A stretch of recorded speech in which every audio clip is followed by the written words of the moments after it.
Hello my dear students, तो कैसे आप सब लोग। और आज हम कवर करने जा रहे हैं लेसन नंबर 7। और लेसन नंबर 7 है हमारा द लॉस्ट केमल, यानी कि खोया हुआ ऊँट। ठीक है, तो चलिए शुरुआत करते हैं आज की इस चैप्टर की। लेकिन इससे पहले जितनी भी हेडलाइंस बन सकती है सभी को हम कवर करने की कोशिश करेंगे। फर्स्ट दे रखा है कैन यू रिकॉग्नाइज, क्या आप पहचान सकते हैं। द फुटप्रिंट्स, फुटप्रिंट्स मतलब जो हमारे पंजे के निशान रहते हैं उसकी बात कर रहे हैं। ऑफ एन एनिमल, यानी कि जानवर के, क्या आप किसी जानवर के फुटप्रिंट्स को पहचान सकते हैं। ठीक है, नीचे जो दे रखे हैं इसमें बताया गया है कि जो जानवर के जो फुटप्रिंट्स हैं इनको आप पहचान सकते हैं, किस किस के फुटप्रिंट्स हैं। तो आपको यहाँ पर एक वर्क दे रहा हूँ कि आपकी जो टेक्स्ट बुक है उसको ओपन करिएगा और उसमें से बताने की कोशिश करेगा कि किस किस के फुटप्रिंट्स हैं। ठीक है, नेक्स्ट दे रखा है सी द स्केच, वो बोल रहे हैं कि जो स्केच बने हुए हैं इनको देखो। ऑफ दिस फुटप्रिंट्स, यानी कि फुटप्रिंट्स के जो स्केच बने हुए हैं इनको देखने की कोशिश करना है। And find out who they belong to, और ये फाइंड आउट करने की कोशिश करनी है कि फुटप्रिंट्स बने हुए स्केच बने हुए हैं ये किसके हैं। ठीक है, क्लियर है। चलिए नेक्स्ट है, इसमें ये आपके लिए स्पेशल वो रहेगा, choose from the given words and write them in blank spaces. तो ये बता रहे हैं कि हमारे पास में जो ब्लैंक दे रखे हैं, है ना, यानी कि इसमें जो ब्लैंक दे रखे हैं हमारे पास में ये है ना, इनमें इनका नेम लिखना है। और नेम कहाँ से लिखना है, इसमें से चूज करके लिखना है कि ये किस किस के फुटप्रिंट्स हैं। केमल के हैं, डक के हैं, एलिफेंट, मैन या लायन के हैं, किस किस के फुटप्रिंट्स हैं ये आपको बताने की कोशिश करनी है। ठीक है, तो ये आपके लिए एक होमवर्क के तौर पर हो सकता है और आपको आंसर इसमें से मिल जाएंगे, इसमें से आपको बताना है। ठीक है, इतना तो आप कर ही सकते हैं। तो चलिए शुरुआत करते हैं हम इसके लेसन की, बहुत ही शानदार लेसन होने वाला है। चलिए, टू मर्चेंट्स, यानी कि दो व्यापारी रहते हैं, were searching for their lost camel in desert, यानी कि दो व्यापारी रहते हैं जो अपने खोए हुए ऊँट को रेगिस्तान में ढूंढ रहे थे। ठीक है, सर्च फॉर मतलब ढूंढना। They met an old man on the way, और उनको रास्ते में एक बूढ़ा व्यक्ति मिलता है। दे आस्क्ड हिम, वे दोनों व्यापारी उससे पूछते हैं, वेदर, यानी क्या, he had seen A camel, क्या आपने किसी केमल को देखा है, किसी ऊँट को देखा है। कौन पूछते हैं, दो व्यापारी पूछते हैं। किससे पूछते हैं, उस ओल्ड मैन से पूछते हैं। The old man in turn asked more questions. अब जो ओल्ड मैन रहता है, जो बूढ़ा व्यक्ति होता है, वहाँ आंसर देने के बजाय उल्टा उनसे क्वेश्चन पूछने लगता है। Is it an old animal, क्या वहाँ एक बूढ़ा एनिमल था, बूढ़ा जानवर था। ही आस्क्ड, उसने पूछा, किसने पूछा, उस बूढ़े व्यक्ति ने पूछा। The owner said it was, हाँ वह एक बूढ़ा जानवर था। Is it lame in one leg, asked the old man. अब जो बूढ़ा व्यक्ति जो था, जिन मर्चेंट्स को यानी व्यापारी लोगों को जो मिला था, और नेक्स्ट क्वेश्चन पूछता है, क्या आपका जो जानवर था वहाँ लंगड़ा था। द मर्चेंट से व्यापारी लोग कहते हैं, सेड इट वाज, हाँ यहाँ लंगड़ा भी था। Is it blind in the left I, the old man asked again. अब इसके बाद में क्या होता है कि जो बूढ़ा आदमी होता है वहाँ फिर से एक और क्वेश्चन पूछता है कि आपका जो जानवर था वहाँ लेफ्ट आई से, यानी कि बाईं आँख से अंधा था। The owners were a little surprised. अब जो दोनों व्यापारी जो रहते हैं, जो मालिक रहते हैं, वो बहुत ज़्यादा थोड़ा सा क्या हो जाते हैं, सरप्राइज हो जाते हैं, आश्चर्यचकित हो जाते हैं। दे सेड, वो बोलते हैं, the animal was indeed blind in the left eyed. हाँ, हमारा जो एनिमल था, हमारा जो ऊँट था, है ना, वह वास्तविक रूप से, है ना, लेफ्ट आई से, यानी कि बाईं ओर से अंधा था। Have you seen the animal, क्या आपने एनिमल को देखा है। They asked the old man, और वे क्या करते हैं, वे सभी के सभी ओल्ड मैन से पूछते हैं। ठीक है, आगे देखते हैं। Without answering the old man said to them. अब जो ओल्ड मैन जो रहता है वो आंसर तो नहीं देता है, लेकिन इसके बजाय और क्वेश्चन पूछता है। क्या पूछता है, is the camel carrying wheat on one side of its back, क्या आपका जानवर अपनी पीठ के एक साइड पर व्हीट लेकर के जा रहा था क्या। व्हीट मतलब गेहूँ लेकर के जा रहा था क्या। The owner said it was true. अब वे जो ओनर जो रहते हैं, यानी कि जो व्यापारीगण जो रहते हैं, वो क्या पूछते हैं, हाँ बिल्कुल ये सही बात है।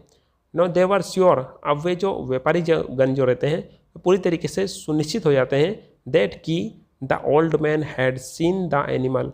वे पूरी तरीके से सुनिश्चित हो जाते हैं कि ये जो ओल्ड मैन है ना, ये जो बूढ़ा व्यक्ति है, इसने हमारे, है ना, जानवर को कहीं पर देखा है।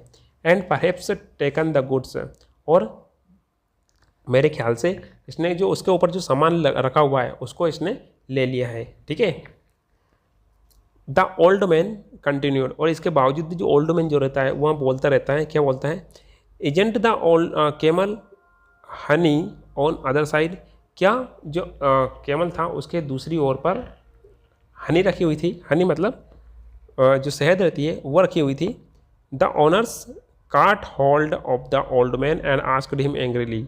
और इसके बाद में क्या होता है कि जैसे उसने पूछा कि जो एनिमल था, तुम्हारा जो ऊँट था, उसके साइड में, दूसरी साइड में हनी रखी हुई थी, यानी कि शहद रखी हुई थी।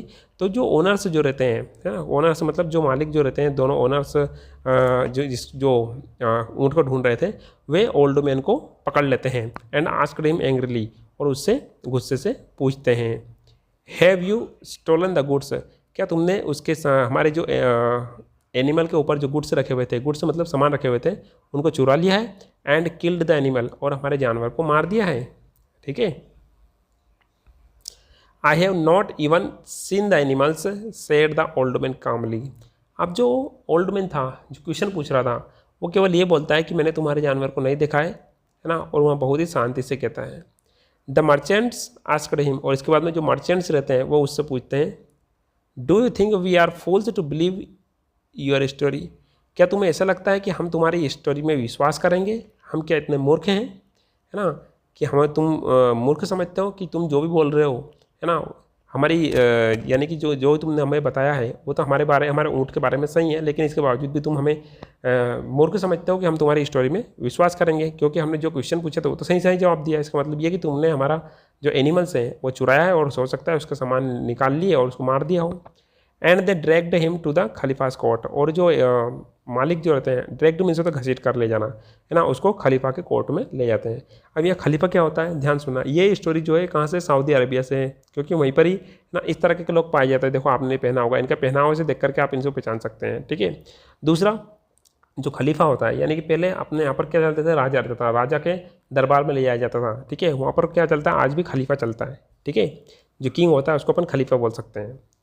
आगे देखते हैं, the khalifa listen to the merchant's story. अब क्या होता है कि जो खलीफा जो होता है, राजा जो होता है वहाँ का, है ना, वो क्या करते हैं, जो मर्चेंट्स होते हैं यानी कि जो व्यापारी होते हैं उनकी स्टोरी को सुनते हैं। देन उसके बाद में he turn to the old man, और इसके बाद में क्या होता है कि वहाँ ओल्ड मैन की ओर मुड़ता है, यानी कि बूढ़े व्यक्ति की ओर मुड़ता है। And asked him weather he had seen the camel, और पूछता है कि क्या तुमने केमल को देखा है? The old man said he had never seen in his life, और जो ओल्ड मैन जो रहता है, बूढ़ा व्यक्ति जो रहता है, वह बोलता है कि मैंने केमल को, यानी कि जो ऊँट होता है, उसको अपनी लाइफ में कभी भी नहीं देखा है। How do you know the camel is lame in one leg, the Khalifa asked. अब जब जो ओल्ड मैन रहता है वो बोलता है कि मैंने अपनी ज़िंदगी में कभी भी एनिमल को नहीं देखा है, तो खलीफा पूछता है कि तुम ये कैसे जानते हो कि जो एनिमल था, यानी कि जो ऊँट था, वह एक पैर से लंगड़ा था। I looked at the footprints on the sand said the old man, and one of them could hardly be seen। ठीक है, तो ओल्ड मैन जो रहता है कि वो बोलता है कि मैंने, क्या होता है कि मैंने फुटप्रिंट्स देखे थे। किसके फुटप्रिंट्स देखे थे? यानी कि जो एनिमल था आपका, उसके फुटप्रिंट्स देखे थे। I looked at the footprints on the sand, यानी कि रेत पर उस जानवर के मैंने फुटप्रिंट्स देखे थे।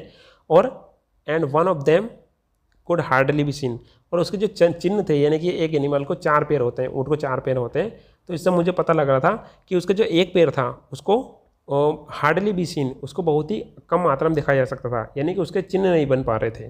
ठीक है, यानी कि 4 पैरों में से एक पैर के चिन्ह नहीं बन पा रहे थे, तो उसको बहुत मुश्किल से देखा जा रहा था। इससे मैंने अनुमान लगाया कि जो एनिमल था, ऊँट जो था, वो एक पैर से लंगड़ा था।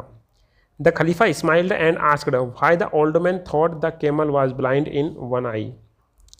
अब तू जो खलीफा जो रहता है उस बूढ़े आदमी से पूछता है, ठीक है, लेकिन तुम मुझे ये बताओ कि तुम्हें ऐसा क्यों लगता है कि जो ऊँट था वह एक आंख से अंधा था। The animal had eaten the leaves of the bushes only on one side of the road, said the old man. तो जो ओल्ड मैन जो रहता है वो बोलता है कि मैंने इस बात का अनुमान इसलिए ऐसे लगाया कि जो एनिमल था वह एक आंख से अंधा था। ये मैंने ऐसे लगाया कि जो एनिमल था उसने had eaten the leaves of the bushes only one side of the road, वो जो एनिमल था उसने रोड की एक साइड की क्या खाई थी? पत्तियाँ खाई थी। ठीक है, had eaten the leaves of the bushes, यानी कि झाड़ियाँ जो थी उसके एक, यानी कि रोड पर जो झाड़ियाँ थी उसके दोनों, रोड पर तो दोनों तरफ झाड़ियाँ थी, लेकिन उसने क्या करा था? एक तरफ की पत्तियाँ खाई थी। ठीक है ना, why did you, one second, why did you think the camel was carrying wheat and honey, asked the Khalifa.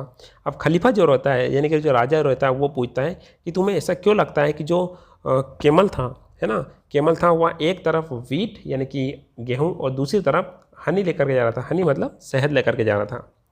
अब क्या रहता है कि जो ओल्ड मैन रहता है वह जवाब देता है, आई सा ends carrying fallen grains of wheat from one side of the road said the old man.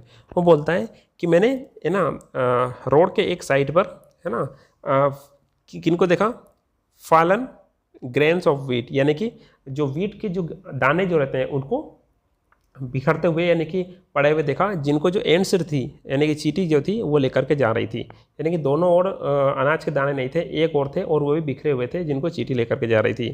And there were bees flying around on the other side, I suppose the said the Khalifa. तो इसमें जो खलीफा रहते हैं वो बीच में बोल देते हैं और तुम्हें यहाँ लग गया कि दूसरी ओर क्या था, एक और यदि वीट के दाने पड़े हुए थे, गेहूं के दाने पड़े हुए थे, तो दूसरी ओर क्या थे, यानी कि मधुमक्खियाँ भिन भिना रही होगी। ठीक है, किसकी ओर, शहद की ओर, क्योंकि दूसरी ओर क्या था, दूसरी ओर शहद बिखरी हुई पड़ी हुई थी। यस यस है ना, honour said the old man. तो जो ओल्ड मैन जो रहता है वो बिल्कुल कहता है कि बिल्कुल यही बात मैं कहना चाहता हूँ कि एक और तो क्या पड़े हुए थे, गेहूँ के दाने पड़े हुए थे और दूसरी ओर क्या था, जो शहद था वो बिखरा पड़ा हुआ था, जिसकी चारों ओर क्या भिन भिना रही थी, मधुमक्खियाँ भिन भिना रही थी और जो दाने थे उसको चींटियाँ लेकर के जा रही थी। The khalifa then turn to the merchants and said. इसके बाद में क्या होता है, यह स्टोरी जब सुन लेता है वहाँ, तो वहाँ किसकी ओर मुड़ता है, व्यापारियों की ओर मुड़ता है। This man has made use of his eyes to look at the king's things. और वो बोलता है कि इस आदमी ने, इस ओल्ड आदमी ने अपनी आंखों का प्रचुरता से अच्छी तरीके से उपयोग किया है, किसको पहचानने में, वस्तुओं को देखने में। यू हैव आइज टू, और तुम्हारे पास भी आंखें हैं। ठीक है, यूज़ देम, उनका उपयोग करो। You will find your animal, और तुम अपने एनिमल को ढूंढ सकते हो, यानी कि अपना जो ऊँट है उसको ढूंढ सकते हो। अपनी आंखों का उपयोग करो, अपने बुद्धि का उपयोग करो और उसे ढूंढ सकते हो। And he sent them away, और इसके बाद में क्या होता है कि जो राजा होता है, जो खलीफा होता है, उन सभी को वहाँ से भेज देता है या वहाँ से उनको भगा देता है। ठीक है, तो ये थे आज का हमारा लेसन, जिसमें हमने कवर किया लेसन नंबर 7 को। ठीक है, जिसका नाम था द लॉस्ट कैमल। तो ये चैप्टर आपको कैसा लगा, ठीक है, मुझे कमेंट बॉक्स में बता सकते हैं। इसी के साथ ही यदि आप इस चैनल पर न्यू व्यूअर्स हैं तो वीडियो को लाइक, शेयर और सब्सक्राइब कर सकते हैं। आने वाले टाइम पर हम इस चैप्टर को पूरी तरीके से कवर करेंगे, यानी कि इस लेसन के जितने बाकी चैप्टर्स हैं उनको हम कवर करेंगे। इसके साथ ही आप टेलीग्राम चैनल से नहीं जुड़े हैं तो टेलीग्राम चैनल से जुड़ सकते हैं, जहाँ पर आपको वीडियो की अपडेट्स टाइम मिलते रहेगी। मिलते हैं एक नए वीडियो में। Till then have a nice day.